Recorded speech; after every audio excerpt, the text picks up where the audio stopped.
Hello friends, Sunitaben cooking ચેનલથી આજે હું તમારી સાથે શેર કરવાની છું એક અલગ જ સ્ટાઇલમાં શેકેલ બટેટાનું શાક. બટેટાનું આવી રીતે શાક તમે ક્યારેય નહીં બનાવ્યું હોય તો ફ્રેન્ડ્સ વિડીયોને પૂરેપૂરો જોજો, અને જો તમને રેસીપી ગમે તો વિડીયોને લાઈક અને શેર કરજો. અને આવી જ નવી નવી રેસીપીના વિડીયો જોવા માટે હજી સુધી સબસ્ક્રાઈબ ના કર્યું હોય તો આ ચેનલને સબસ્ક્રાઈબ કરજો. તો હવે બનાવવાનું સ્ટાર્ટ કરીએ. બટેટાનું શાક આજે એક અલગ જ સ્ટાઇલથી બનાવવાના છીએ. તો એના માટે જો આ જારો લીધો છે મેં, અને જારામાં લસણનો એક ગાંઠિયો છે એની અલગ અલગ કળી કરી લીધી છે છૂટી. અને ગેસને સાવ ધીમો રાખવાનો છે અને લસણ એમાં રાખેલું છે. અને તીખી મરચી જે આવે છે એ તીખી મરચી 2 કે 3 નંગ આપણે તીખી મરચી સાથે રાખશું. અને લસણને આવી રીતે આમ શેકી લેવાનું છે આપણે. જો આવી રીતે આમ આપણે ગેસને ધીમા ગેસે શેકવાનું છે.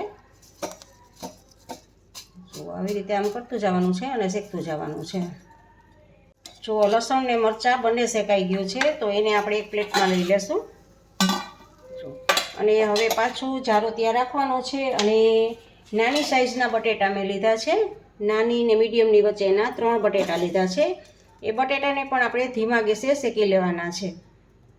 જો બટેટામાં આપણે ગેસને મીડિયમ કરેલો છે. અને હવે આ થોડીક વાર થઈ છે તો પલટાવી દેવાનું છે. આવી રીતે આમ ફેરવતું જવાનું છે અને બટેટાને શેકી લેવાના છે. આવી રીતે જો આમ કાળી છાલ થઈ જાય છે એવી રીતે મીડિયમ ગેસ રાખેલો છે. અને લસણમાં ને મરચાંમાં સાવ ધીમો ગેસ હતો, આમાં મીડિયમ ગેસ રાખેલો છે. અને આવી રીતે આપણે શેકી લેશું. ઉપરની છાલ સાવ આવી રીતે કાળી થઈ જાય ને ત્યાં સુધી આપણે આને શેકવાના છે. અને ગેસને હવે ધીમો કરી દઈ અને આને પણ આપણે લસણ લીધા છે એ જ પ્લેટમાં આપણે લઈ લઈએ. અને હવે આપણે આને સ્લો ગેસ ઉપર જ આપણે આને હવે શેકવાના છે. હવે ટમેટાં શેકશું. જો આવા ડીટીયા કાઢવાના નથી, એમનેમ જ આપણે શેકવાના છે. તો જેટલા બટેટા હોય છે એટલા ટમેટાં લેવાના છે. પણ ટમેટાં મારા સાઇઝમાં નાના હતા એટલે 3 બટેટા છે તો સામે મેં 3 બટેટાની સામે 4 ટમેટાં લીધા છે. ટમેટાં સેજ સાઇઝમાં નાના છે એટલે નહીંતર બટેટા હોય એટલા જ સામા ટમેટાં લેવાના છે. અને આવી રીતે સ્લો ગેસ ઉપર ટમેટાને પણ આપણે શેકવાના છે.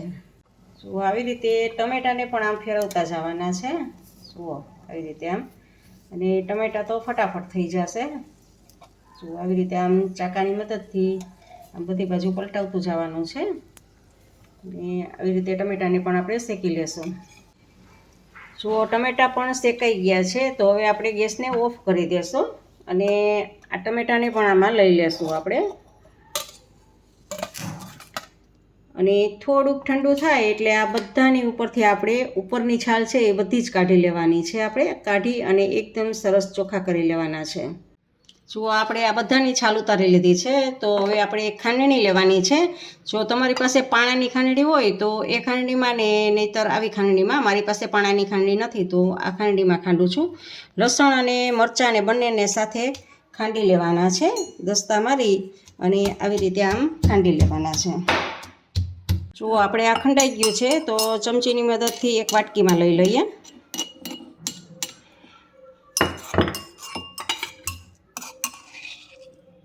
જુઓ 1 મોટી ચમચી જેટલું થયું છે. આપણે એક વાટકીમાં એને કાઢી લેશું. અને હવે આપણે એમાં બટેટા મૂકવાના છે. એમાં બટેટા એને પણ આપણે અધકચરામાં ખાંડી લેવાના છે દસ્તા મારી. જુઓ બટેટાને પણ આપણે આવી રીતે દસ્તા મારીને ખાંડી લીધા છે. અને એને પણ આપણે એક વાટકામાં લઈ લઈએ. આપણે આ શેકેલા, બાફેલા પણ નથી અને શેકેલા બટેટાનું શાક છે. તો ખાવામાં સરસ મસ્ત મજાનું થાય છે શેકેલા બટેટાનું શાક. હવે એવી જ રીતે આપણે આ ટમેટાને એમાં પીસી લેશું. દસ્તા મારી અને એને પણ એમ જ કરવાનું છે. જુઓ આપણે ટમેટાને પણ આપણે ખાંડી લીધા છે. એને પણ એક આપણે વાટકામાં કાઢી લઈએ. તો આવી રીતે બધું જ આપણે ખાંડી લેવાનું છે. આપણે શાકનો વઘાર કરવા માટે 2 થી 3 પાવડા આપણે તેલ લીધું છે. અને તેલ ગરમ થઈ ગયું છે તો હવે આપણે એમાં થોડીક રાઈ એડ કરશું. અને 3 થી 4 લીમડાના પાન એડ કરશું. અને રાઈ તરતર થાય એટલે થોડીક આપણે હિંગ એડ કરવાની છે. અને હવે આ સમયે આપણે જે આ મરચાં અને લસણની આપણે પેસ્ટ બનાવેલી હતી એ પેસ્ટને એમાં એડ કરશું. અને એ પેસ્ટને સારી રીતે સાતળી લેવાની છે. ગેસની મીડિયમ રાખ્યો છે મેં, આવી રીતે સાતળી લઈશું. અને હવે આપણે આ જે ટમેટાં આપણે ખાંડેલા છે, બાફીને ખાંડેલા હતા, એ ટમેટાને એમાં એડ કરશું. અને સારી રીતે આ પ્યુરીને આપણે સાતળશું આને. તો ટમેટાં અગાઉથી આપણે શેકી લીધા છે એટલે ટેસ્ટ ખૂબ જ સારો આવશે આ પ્યુરીનો. હવે ગેસને આપણે ફૂલ કરી દઈએ. હવે આપણી પ્યુરી પાકે એવી લાગે છે, તો હવે આપણે એમાં મસાલા કરશું. તો થોડીક આપણે હળદર એડ કરશું અને સ્વાદ પ્રમાણે આપણે નિમક એડ કરશું. આ બંનેને મિક્સ કરી દેવાનું છે અને થોડીક વાર સાતળવાનું છે. આપણે આમાં લાલ મરચું, તીખું મરચું નાખેલું છે. અત્યારે સૂકા મરચાંમાં આપણે કાશ્મીરી મરચાંનો ઉપયોગ કરશું એટલે કલર આવે અને તે થોડુંક મોરું પણ હોય. 1 ટીસ્પૂન આપણે કાશ્મીરી મરચું એડ કરશું અને મરચું તીખાશ તમારા ટેસ્ટ પ્રમાણે તમારે કરવાની છે અને સારી રીતે મિક્સ કરી દઈશું. હવે એમાં આપણે ધાણા જીરું પાવડર નથી નાખતા, પણ શેકેલા જીરાનો પાવડર નાખીએ છીએ. 1 ચમચી શેકેલા જીરાનો પાવડર એડ કરું છું અને અડધી ટીસ્પૂન જેટલું આમચૂર પાવડર એડ કરું છું. એટલે ખટાશ માટે, ખટાશને બેલેન્સ કરવા માટે, ખાટો મીઠો ટેસ્ટ આપવા માટે આપણે 1 ચમચી ખાંડ એડ કરશું એમાં અને સારી રીતે મિક્સ કરી દઈશું. ને થોડુંક હજી આને ઉકળવા દઈશું આપણે. હવે આપણે આ શેકેલા બટેટા જે ખાંડેલા છે, શેકેલા બટેટાને એને એમાં એડ કરશું અને સારી રીતે આપણે મિક્સ કરી દઈશું. જુઓ આવી રીતે સારી રીતે બટેટાને આમાં આપણે મિક્સ કરશું. આમાં જીરા પાવડર ને આમચૂર નાખ્યો છે એટલે ગરમ મસાલાની કાંઈ જરૂર નથી. આમનેમ જ સરસ લાગશે આ શાક, કારણ કે આપણે શેકીને આનો ઉપયોગ કરેલો છે એટલે મીઠાશમાં તો ખૂબ જ સરસ લાગશે. હવે છેલ્લે તમારે લીલા ધાણા એડ કરવા હોય તો લીલા ધાણા એડ કરી શકો છો અને સફેદ તલ પણ એડ કરી શકાય છે. હું સફેદ તલ ખાલી એડ કરું છું.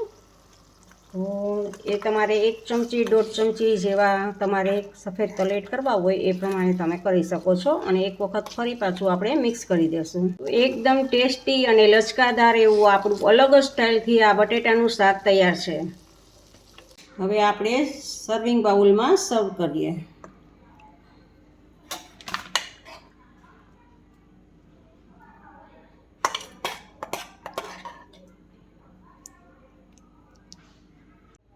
એકદમ ટેસ્ટી એવું આપણું આ શેકેલા બટેટાનું અલગ સ્ટાઇલથી બનાવેલું શાક તૈયાર છે. ફ્રેન્ડ્સ, તમને આ રેસીપી કેવી લાગી તે કમેન્ટ બોક્સમાં કમેન્ટ કરીને મને જરૂરથી જણાવજો. અને જો રેસીપી સારી લાગી હોય તો વિડીયોને લાઈક કરીને તમારા ફેમિલી મેમ્બર્સ અને ગ્રુપમાં વધુને વધુ શેર કરજો અને મારી ચેનલને સબસ્ક્રાઈબ કરવાનું ભૂલતા નહીં. આવજો, ફરી મળીએ નવી એક રેસીપી સાથે.